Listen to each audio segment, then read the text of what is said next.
मैं Ashok Srivastava AR entertainment से Bollywood celebrity manager Mumbai से हूँ और आज 4 अप्रैल 2025 नवरात्र की सप्तमी का दिन, बहुत ही पवित्र दिन, मगर हम सबको एक गहरा घाव दे करके गया है, क्योंकि आज हमारे प्यारे वेटरन एक्टर, डायरेक्टर, प्रोड्यूसर, गीतकार, संगीतकार, एक्टर मनोज कुमार जी हम सभी को अलविदा कह करके दूसरे लोग की तरफ चले गए हैं। जैसा कि आप सभी को पता है, उनका पूरा नाम हरि किशन गिरी गोस्वामी था और मनोज कुमार नाम तो उन्होंने दिलीप कुमार जी की फिल्मों को देख करके, दिलीप कुमार जी की फिल्म में मनोज कुमार एक कैरेक्टर था, उसको देख करके उन्होंने अपना नाम रखा। और मेरे लिए बहुत सौभाग्य की बात है कि मेरा मनोज कुमार जी के साथ काफ़ी अच्छा संबंध था, उनके साथ में उठना बैठना था और कई बार मुझे उनसे मुलाकात करने, उनका दर्शन करने और चरण स्पर्श करने का सौभाग्य प्राप्त हुआ। और सबसे एक अच्छी बात ये थी हमारे बीच में कि हम दोनों ही एक ही डेट ऑफ बर्थ शेयर करते हैं, जो कि 24 जुलाई है। और सबसे पहले मेरी मुलाकात उनकी कुछ सालों पहले, तकरीबन 7-8 साल पहले हुई थी, और जिसमें कि मैंने मनोज कुमार सर से मुलाकात की, उनके जुहू स्थित बंगले पर गया और गोस्वामी टावर में, और वहाँ जा कर के बहुत अच्छा पहली मुलाकात हुई उनके साथ में। तकरीबन 1 घंटा मैंने उनके साथ में बिताया, जो कि हमेशा याद करने वाला है। और मैंने सर से मुलाकात करके कहा कि सर, आपके बारे में 2 बातें कहना चाहूँगा। एक तो जब जब हिंदुस्तान में 15 अगस्त 26 जनवरी मनाई जाती रहेगी, बगैर आपके गानों के पूरी नहीं होगी, क्योंकि उनके देशभक्ति के गीत हमेशा हम बचपन से कई पीढ़ियों से सुनते चले आ रहे हैं। और दूसरा, जब तक शिरडी के साईं बाबा का नाम रहेगा, तब तक आपका नाम अमर रहेगा, क्योंकि अगर आप जब कभी भी शिरडी जाएंगे तो वहाँ पर जो शिरडी का एंट्रेंस रोड है मंदिर का, उसका नाम है मनोज कुमार गोस्वामी मार्ग। और तो ये 2 बातें मैंने उनसे कही कि जब तक शिरडी के साईं बाबा का नाम रहेगा, तब तक आपका नाम अमर रहेगा। तो वो मुस्कुरा करके बोले, हाँ हाँ हाँ, सही है, तुम सही कह रहे हो अशोक। और फिर काफ़ी बातें हुई हमारे बीच में। उन्होंने अपनी पुरानी बातों को याद करते हुए बताया कि किस तरह से 1970-71 के दरमियान भारत के प्रधानमंत्री लाल बहादुर शास्त्री जी से उनकी मुलाकात दिल्ली में हुई, और शास्त्री जी ने मनोज कुमार से कहा कि मनोज, मैं चाहता हूँ कि तुम देशभक्ति के ऊपर काफ़ी फिल्में बनाई है तुमने, लेकिन एक बार फिर से देश को देशभक्ति की ज़रूरत है, क्योंकि लाल बहादुर शास्त्री जी ने उस समय नारा दिया था, जय जवान जय किसान। तो देशभक्ति के ऊपर पिक्चर बनाओ। तो मनोज कुमार सर कहने लग गए कि मैं जब दिल्ली से ट्रेन से रवाना हुआ और बॉम्बे सेंट्रल आते आते मैंने उपकार फिल्म की पूरी स्क्रिप्ट लिख डाली थी।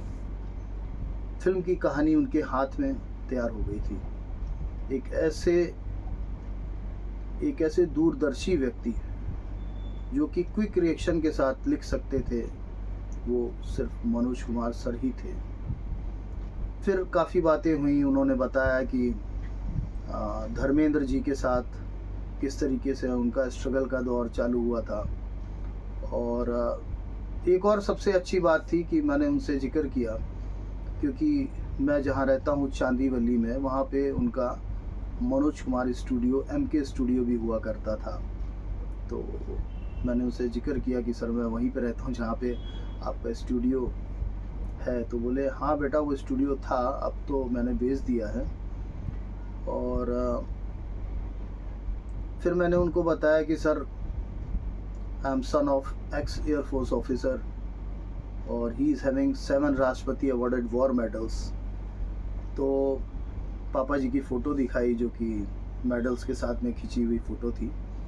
तो देख कर के वो बहुत ज़्यादा खुश हुए और बोले कहाँ है पापा जी? मैंने कहा कि सर वो कानपुर में है, यूपी में है और रिटायर्ड हैं, अभी ज़्यादा चल फिर नहीं पाते हैं क्योंकि उनकी चोट लगी हुई है, तो वो घर पे ही आराम कर रहे हैं कानपुर में।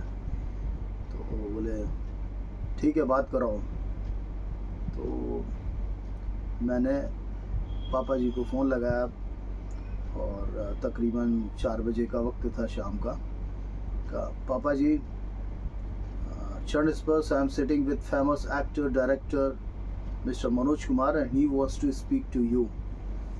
तो मनोज कुमार सर ने फ़ोन लेकर के पापा जी से कहा कि श्रीवास्तव साहब मैंने आपके मेडल्स देखे और आपको यहीं से सैल्यूट कर रहा हूँ। तो पापा जी भी उधर बहुत ज़्यादा अपने नायक की बात सुन करके बहुत खुश हुए और बोले कि सर आपकी देशभक्ति की फिल्में हम लोग अपनी यूनिटों में देखा करते थे और हम लोगों को बहुत ज़्यादा उससे इंस्पिरेशन मिलती थी। आपकी उपकार, शहीद और पूरा पश्चिम, अनगिनत क्रांति, अनगिनत फिल्में जो कि एक माइलस्टोन है अपने आप में, तो वो सब हम लोग देखते रहते हैं। तो बोले और श्रीवास्तव साहब तुसी इत्थे मुंबई आओ कदी और साढ़े बंगले विच रुको। तो पापा जी बोले कि मैं अब ज़्यादा चल फिर नहीं पाता हूँ। तो बोले अरे मैं कौन सा बहुत चल फिर पाता हूँ, आओ कभी आप, अच्छा लगेगा आपके साथ में वक्त बिता के। तो और साथ में बोले कि आपके सुपुत्र अशोक मेरे पास में बैठे हुए हैं, आपने उनको जो संस्कार दिए हैं वो बिरलों में ही बहुत कम मिलते हैं जो आपने संस्कार दिए हैं। तो पापा जी से मेरी तारीफ़ करना ये एक मेरे लिए भी हमेशा याद रखने वाली बात है। और पापा जी हमेशा इस बात का जिक्र अपने दोस्तों से भी करते थे कि मनोज कुमार सर से उनकी बात हुई और काफ़ी अच्छी बात हुई। और इस तरीके से मैंने उनको बोला कि सर आप लोगों के ज़माने में हीरो सब हीरो जैसे लगते थे, आप हो गए, सुनील दत्त साहब हो गए, देवानंद जी हो गए, धर्मपा जी हो गए, तो साहब 6 फीटा हाइट, लंबे तगड़े चौड़ी छाती वाले हीरो हुआ करते थे। और आजकल के हीरो तो ऐसे बहुत कम देखने को मिलते हैं। तो बोले यार अशोक हम सब पंजाबी है ना।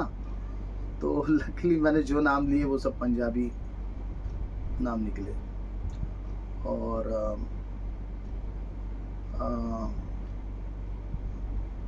मैंने देवानंद जी के साथ, चूँकि मेरा उठना बैठना उनके साथ भी काफ़ी रहा है, तो उनकी कुछ बातें भी शेयर किया उनके साथ में कि मैं देव साहब के साथ मिलता था, मैंने उनके साथ काम भी किया।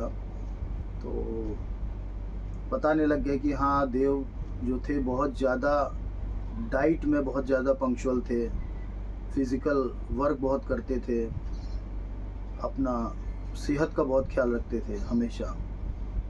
और कभी उनको कुछ अच्छा खाने का मन होता था, क्योंकि घर पे तो कभी वो बनवाते नहीं थे, हमेशा उबला हुआ और इस तरीके का खाना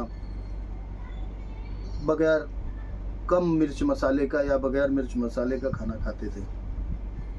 कभी उनको पंजाबी खाना खाने का मन होता था तो मुझे फ़ोन करके बोलते थे कि मनोज ओ कित्थे है तुसी, घर में है तो फिर आज खाना बनवा ले, शाम को मैं आ रहा हूँ। फिर वो शाम को साथ में बैठ कर के छोले भटूरे, राजमा चावल, ये सब जो पंजाबी खाने होते हैं वो सब खाते थे।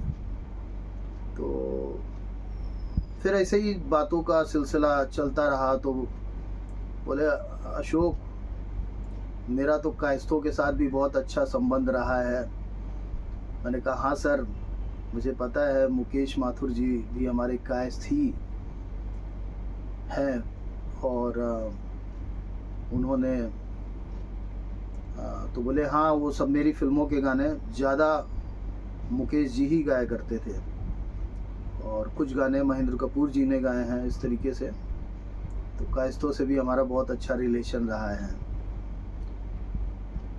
तो ये सब बातें थी और अभी लास्ट ईयर एक अवार्ड फंक्शन में जिसमें मैंने as a celebrity manager participate किया था, उसमें मैंने मनोज कुमार सर को लाइफ टाइम अचीवमेंट अवार्ड दिलवाया और उसके लिए अवार्ड लेने के लिए, चूँकि मनोज सर तो ज़्यादा चल फिर नहीं पाते हैं, तो उनके बेटे कुणाल गोस्वामी जी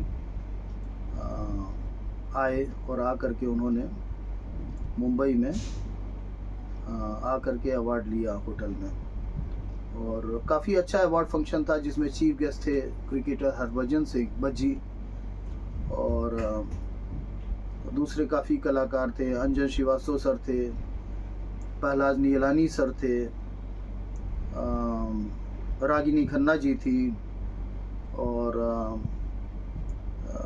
इस तरीके से काफ़ी सारे लोग, काफ़ी कॉमेडियन, एक्टर, काफ़ी लोग वहाँ पर थे और क्लॉडिया सिस्ला, इस तरीके से बहुत सारे नाम थे। और उस समय चूँकि इंडिया का चांद पे जो है रॉकेट गया था, तो कुणाल सर ने वहाँ पे अपनी भाषण में, स्पीच में कहा कि मैं आया हूँ अवार्ड लेने के लिए, तो पापा जी ने मुझे कह के भेजा कि वहाँ जा कर के सबसे पहले तो मेरी तरफ से सबको प्यार और शुक्रिया अदा करना, और दूसरा मुझे पापा जी की कुछ लाइनें, पंक्तियाँ याद आ रही हैं। देता ना दशमलव भारत तो फिर चांद पे जाना मुश्किल था, धरती से आसमान की दूरी का अंदाज लगाना मुश्किल था। तो उसके बाद मैंने पिछले 1 साल से तकरीबन मैं सोच रहा था कि साहब से मुलाकात करूं, लेकिन मनोज सर के चूँकि तबीयत ठीक नहीं होती थी और कुणाल सर से बात होती थी, तो ही टोल्ड मी कि जैसे वो ठीक होंगे तो फिर मैं बताऊंगा, उस हिसाब से फिर आकर के मिलना। और मैं व्हाट्सएप पे भी मनोज कुमार सर के साथ हमेशा चैट में रहता था और अपने आप को सौभाग्यशाली समझता हूँ कि करोड़ों लोगों के बीच में उनके साथ में चैटिंग का आदान प्रदान करना, कभी वो मुझे कुछ भेजते थे, कभी मैं उनको कुछ भेजता था। और एक बार तो मैंने उनको किसी सोशल मीडिया का लिंक शेयर किया, तो वो लिंक देख करके उन्होंने कॉल किया, बोले ओ अशोकी की करदा पिया, और ये मुझे इस तरीके के लिंक मत भेज, तो सीधे वीडियो भेजा कर, मैं क्या पुराना आदमी हूँ तो मैं उसमें कंफर्टेबल हूँ, तो मुझे सीधे वीडियो भेजा कर, मैं वीडियो देखता हूँ। तो ये प्यार, ये स्नेह और उनके साथ में उठना बैठना मिलना, इसके लिए मैं ईश्वर का शुक्रगुजार हूँ कि उन्होंने ऐसा सौभाग्य प्रदान किया। और आज उनको याद करके मन भर रहा है और चूँकि वो इस लोक को छोड़ करके दूसरे लोक में चले गए हैं, तो ईश्वर उनकी आत्मा को शांति दे और अलविदा मनोज कुमार सर, ओम शांति।